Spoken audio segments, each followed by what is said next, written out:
এক গ্রীষ্মের সকালে ঢাকার আকাশে হঠাৎই ঘন হয়ে আসে কূটনৈতিক উত্তেজনার মেঘ। ব্যস্ত নগরের ছন্দে যেন ঢেউ তুলে এক অনির্ধারিত প্রতিধ্বনি। তুরস্কের সামরিক সংযোগ রেখা ধীরে ধীরে ছায়া ফেলছে বঙ্গীয় ভূখণ্ডে।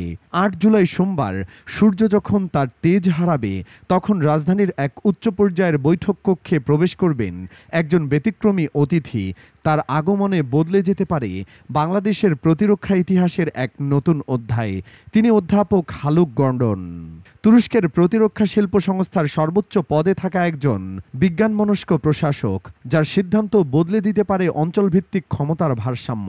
এই একদিনের সফরের পেছনে আছে বহু মাসের নীরব আলোচনার ছায়া।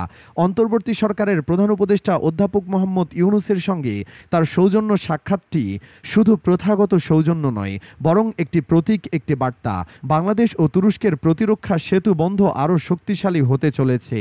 একই দিনে সেনাবাহিনী প্রধান, নৌবাহিনী প্রধান এবং বিমান বাহিনী প্রধানের সঙ্গে একাধিক বৈঠকেও অংশ নেবেন তিনি। প্রতিটি বৈঠকে ঘনীভূত করে তুর্কি প্রযুক্তি আর বঙ্গীয় ও কৌশলের সম্ভাবনাময় জোট। তুরস্ক থেকে আসা কূটনৈতিক সূত্রের ভাষায় এটি কেবল একটি সফর নয়, বরং এটি একটি বার্তা, যেখানে লেখা আছে প্রশিক্ষণ, গবেষণা, সমরাস্ত্র কেনাকাটা ও যৌথ বিনিয়োগের এক বিস্তৃত চুক্তির খসড়া। গর্ডনের সফরের মাঝে লুকিয়ে আছে এমন কিছু প্রস্তাব যা শুধু এখানকার বাংলাদেশ নয়, ভবিষ্যতের প্রতিরক্ষা কাঠামোকেও পাল্টে দিতে পারে। হালুক গর্ডনের অবস্থাও কম গুরুত্বপূর্ণ নয়। প্রেসিডেন্ট রিসেপ তাইয়েপ এরদোয়ানের সরাসরি তত্ত্বাবধানে পরিচালিত ডিফেন্স ইন্ডাস্ট্রি এজেন্সির নেতৃত্ব থেকে তিনি গড়েছেন তুরস্কের বৈশ্বিক প্রতিরক্ষা কৌশল। একদিকে তিনি প্রযুক্তির নকশায় ব্যস্ত, অন্যদিকে বিশ্বের নানা কোণে প্রযুক্তি স্থানান্তরের সমঝোতায় সই করাচ্ছেন। তার সংস্থা এএসবি যে শুধু অস্ত্র নির্মাণ ও রপ্তানির কাজে ব্যস্ত তা নয়, তারা ভবিষ্যতের যুদ্ধনীতির নেপথ্য স্থপতিও বটে। তুরস্কের প্রতিরক্ষা মন্ত্রী ইয়াসার গুল যখন আন্তর্জাতিক সম্পর্কের রাজনৈতিক সমীকরণ সামলাচ্ছেন, তখন হালুক গর্ডন নিজে দেখেছেন কৌশলগত প্রক্রিয়া, প্রযুক্তির প্রভাব এবং প্রতিরক্ষা বিনিয়োগের চূড়ান্ত বাস্তবায়ন।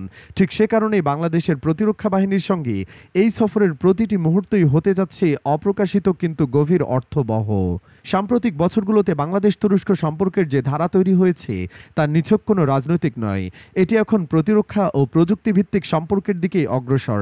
2018 সাল থেকে এই দুই দেশ একসঙ্গে পথ হাঁটছে অস্ত্র কেনাবেচা, প্রশিক্ষণ, বিনিয়োগ, প্রযুক্তি শেয়ারিংয়ের মতো নানা খাতে।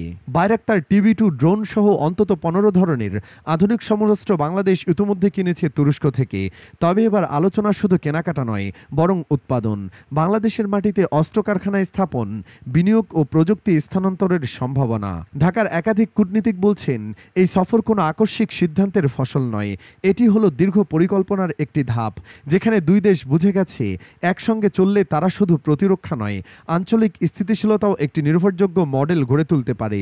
হালুক গর্গ যে প্রযুক্তি ও গবেষণা নিয়ে কথা বলবেন, তা শুধু সামরিক না, বরং বাংলাদেশের সামগ্রিক প্রতিরক্ষা সক্ষমতাকে এনে দিতে পারে এক আমূল পরিবর্তন। সবচেয়ে আশাব্যঞ্জক বিষয় হলো, বাংলাদেশের পক্ষ থেকেও এই সম্পর্ককে দীর্ঘমেয়াদী রূপ দেওয়ার ইচ্ছা স্পষ্ট। জানুয়ারিতে তুরস্কের বাণিজ্যমন্ত্রী ওমের বোলাদ ঢাকায় এসে প্রতিরক্ষা শিল্পে বিনিয়োগের বিষয়ে যে আলোচনা করেছেন, সেটি এখন রূপ নিচ্ছে বাস্তবতায়। প্রধান উপদেষ্টা নিজেই তাকে আহ্বান জানিয়েছেন বাংলাদেশে কারখানা স্থাপন ও প্রযুক্তি স্থানান্তরের। সে বীজ থেকেই যেন এবার আসছে ফল। এখন শুধু সময়ের অপেক্ষা। গোপন বৈঠকের আলোয় ঠিক কী সিদ্ধান্ত আসবে তা এখনই জানা যাচ্ছে না। তবে নিশ্চিত হওয়া যায়, গর্ডনের এই সফরের পর বাংলাদেশ তুরস্ক প্রতিরক্ষা সম্পর্ক আর আগের জায়গায় থাকবে না।